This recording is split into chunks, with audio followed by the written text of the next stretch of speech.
Hello, welcome to my channel once again. Charlie, today the video that I have for you, it's like I just don't understand this particular lady. I don't understand. I don't know where she's from, but Charlie, this lady, it seems like one Ghanaian man or guy has broken her heart, hard one, and she doesn't speak anything good about Ghanaian men. Charlie, listen, I don't want to talk plenty here. Let's go into this video. Watch, come back and talk. Sister, dirty December is not the season to find your king, especially if you're going to Ghana. Now, if you're going to Nigeria,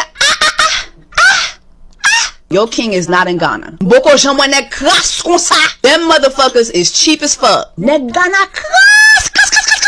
Yo pas dépenser kob sou. Sister, go to Ghana, take your vitamins, give your looks, drink your drink, and go home. Your king is not in Ghana. Ha! Drink your drink, sister. If you are chasing the money, go to Nigeria. The money is in Nigeria. The money is in Cote d'Ivoire. The money is in South Africa. The money is not in Ghana. Go to the sections where the bottles are being popped, drink your drink, go home. Your king is not in Ghana. Why are these women obsessed with Nigerian men? What are they doing so different from Ghana men? Let me explain for you the difference between the Nigerian man and the Ghana man. The Nigerian man, he understands, as a woman, I was created to chop money. And he will provide the money for me to chop. Okay? Money follow you, banana follow you. Okay? Money a commencé follow et puis banana.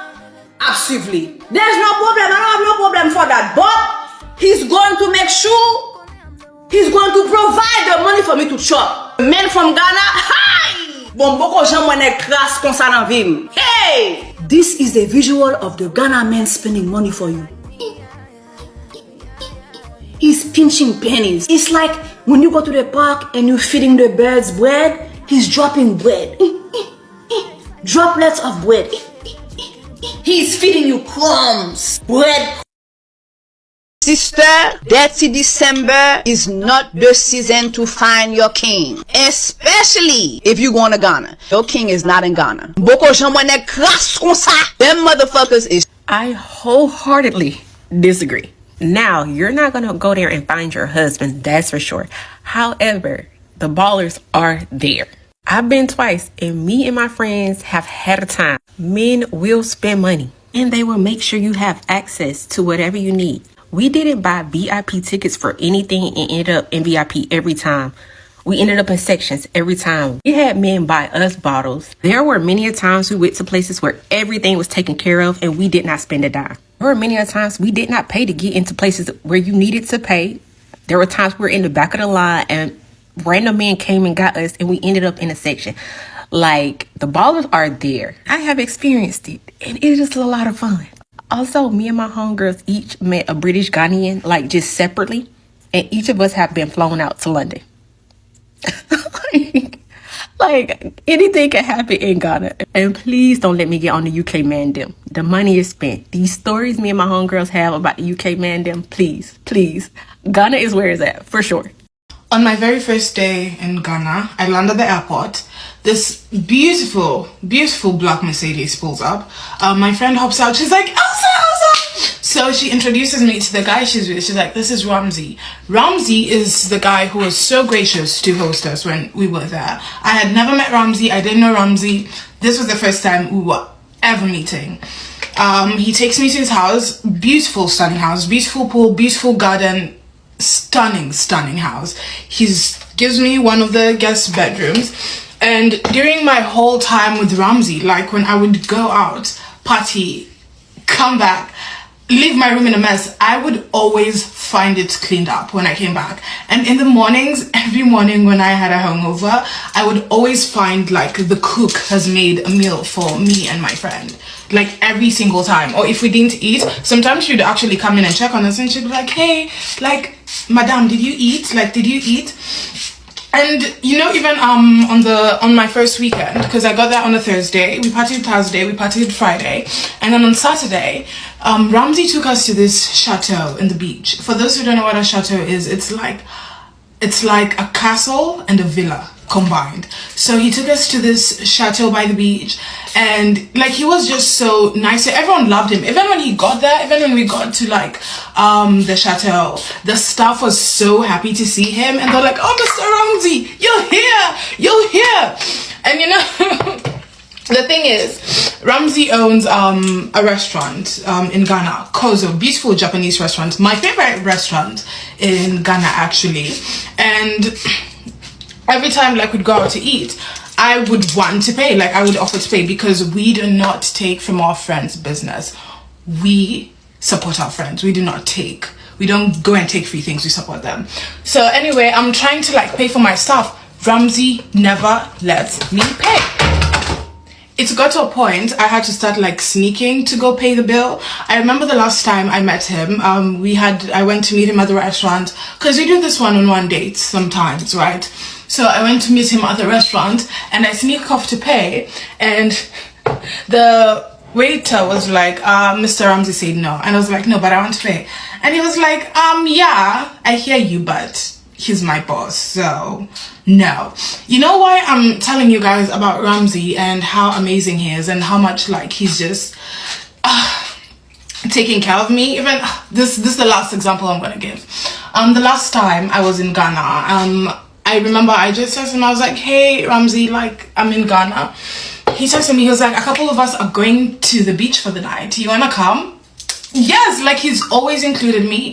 He's always like in the ways I would consider valuable, he has shown up for me. And you know, I gave the story about Laulu, and everyone was like, oh, Laulu is in love with you. Ramsey has a girlfriend that he's very much in love with, and he still took care of me. Get friends who take care of you. Get friends who take care of you.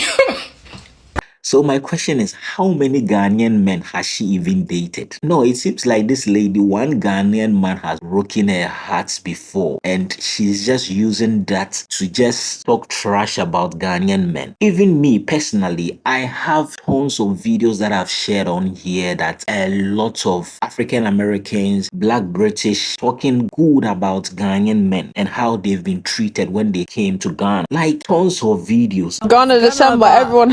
Ghana is too late. I've actually never been, even though I'm Ghanaian. Yeah, I'm going in December, but if my New Year's isn't good, like I could guarantee you, I could even bet money on it. You have a good time there. I feel like it's different with men. Like when you guys just explained your experience, it's probably different to how we as women. No, I feel like I lost it because it didn't mean nothing. When I was in Ghana, we would be in a restaurant and we will ask for the bill. The bill's already paid for the guys over there. Ghana. The guys are doing nice things there without even talking to you. They will pay for your bill. They'll be like, the girls over there, we're paying for their bill. So I don't even understand why this lady is like back to back on just talking about Ghanaian men are this, Ghanaian men are that. Listen, Ghanaian men don't spend their money on gold diggers. Let me put it that way. Ghanaian men will never spend their money on gold diggers. Ladies who are not worth spending on. So if perhaps for me, that is how I see this lady. But because the way she talks, she's saying they are cheap. Ghanaian men are cheap. Ghanaian men are stingy. Ghanaian men. And even listen to the countries that she was mentioning. Let's put Nigeria aside. She was mentioning South Africa. She was mentioning Cote d'Ivoire. Jesus Christ. See, there is this statistics, or should I say a research that has been made, and it is Ghana, Nigeria, or it is Nigeria, Ghana before the rest of the African countries safe. So what are you talking about? No, the lady is bitter. The lady is bitter about something that a Ghanaian guy has done to her, and that is the reason why she's doing all this. Because I don't understand. I just don't understand.